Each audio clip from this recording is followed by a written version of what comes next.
બાળ મિત્રો, unit 2 activity 2 play and learn. એટલે કે અહીંયા આપણે એક રમત કરતા જવાનું છે અને રમત કરતા કરતા કેટલાક એક્સપ્રેશન્સ, અભિવ્યક્તિઓ અને કેટલાક નવા શબ્દો શીખીશું. ચાલો શરૂ કરીએ. જુઓ, અહીંયા આ ચિત્ર બરાબર. ચિત્રમાં અહીંયા ટીચર છે અને આ એક સ્ટુડન્ટ છે. એ વાતો કરે છે. પ્રથમ ટીચર સ્ટુડન્ટ પાસે એક વસ્તુ માગે છે, સ્ટુડન્ટ આપે છે ને બોલે છે.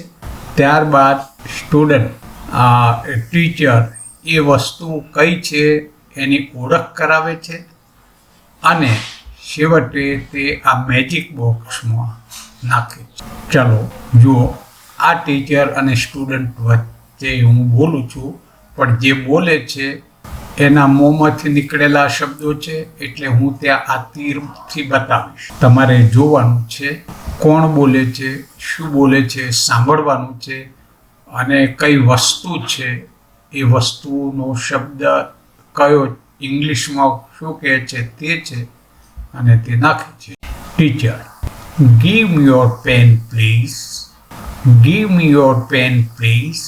Student: Here it is. Here it is. Here it is. Teacher: A pen. A pen in the magic box. જો ફરીથી બોલું છું. Teacher: Give me your pen, please. Student: Here it is. Then teacher: A pen. A pen. Then in the magic. તે જ રીતે આ બીજી વસ્તુ લઈ અને બીજા વિદ્યાર્થી પાસેથી બીજી વસ્તુ માંગશે. Teacher: Give me your book, please. Student: Here it is. Then teacher: A book. A book. Then in the magic book. Say: A ruler. Give me your ruler, please. Here it is. A ruler. Then in the box. Give me your bottle, please. Here it is. Then teacher: A bottle. A bottle. Then put in the magic. Then hat. Give me your hat, please. Here it is. Then teacher: A hat. A hat. તે જ રીતે આ calculator, CD player, crayons, compass, computer, copy book, crayon box, desk, બેસવાની desk, table છે, then eraser, felt pen એટલે underline કરવા, colour કરવાની pen, earth globe પૃથ્વીનો ગોળો, ધેન ગ્લુ સ્ટિક વગેરે. આમાંથી તમને જેટલા શબ્દો ફાવતા હોય, બબ્બેની પેરમાં તમે બોલો. એક ટીચર બને, એક સ્ટુડન્ટ બને. ટીચર સ્ટુડન્ટ પાસે વસ્તુ માગશે આવા શબ્દો બોલીને. ગીવ મી પ્લીઝ યોર, પછી વસ્તુનું નામ પ્લીઝ અને જવાબ આપશે હિયર ઇટ ઇઝ અને વસ્તુ પણ આપો. તમે બાજુ પર મૂકો અથવા બોક્સમાં મૂકો. તો આમ પ્રેક્ટિસ કરવાથી તમને અંગ્રેજીમાં વાતચીત કરતા આવડશે. ઘણી વસ્તુઓના ઓબ્જેક્ટ્સ જે આજુબાજુમાં છે તેના નામ પણ આવડે. મિત્રો, આવી વધુ પ્રેક્ટિસ કરવી અને વાતચીત લંબાવીને કરી શકાય. જો આ ટીચર છે, સ્ટુડન્ટ છે અને આ ટીચર આવી વસ્તુ પહેલાં માગી લે છે.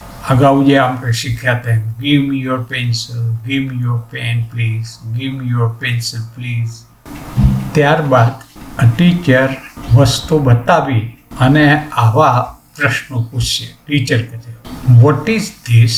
સ્ટુડન્ટ, એક વિદ્યાર્થી જવાબ આપશે અ પેન્સિલ. ટીચર કહે છે નો ઇટ ઇઝન. બીજો સ્ટુડન્ટ કહે છે એન ઇરેઝર. ટીચર કહે છે નો ઇટ ઇઝન. તો ત્રીજો વિદ્યાર્થી કહે છે અ પેન. આ સાચું છે. તો ટીચર કહે છે યસ ઇટ ઇઝ. જો એ ન હોય તો નો ઇટ ઇઝન, હોય તો યસ ઇટ ઇઝ. આમ ભૂલ છે. તમારે સાંભળવાનું છે. જો હું ફરી બોલું છું, સાંભળો અને એ રીતે બોલવાનું છે મારી સાથે. What is this? Student a pencil. No it isn't. An eraser. No it isn't. A pen, yes, it is. હવે મારી સાથે બોલવાનું છે. બોલો. What is this?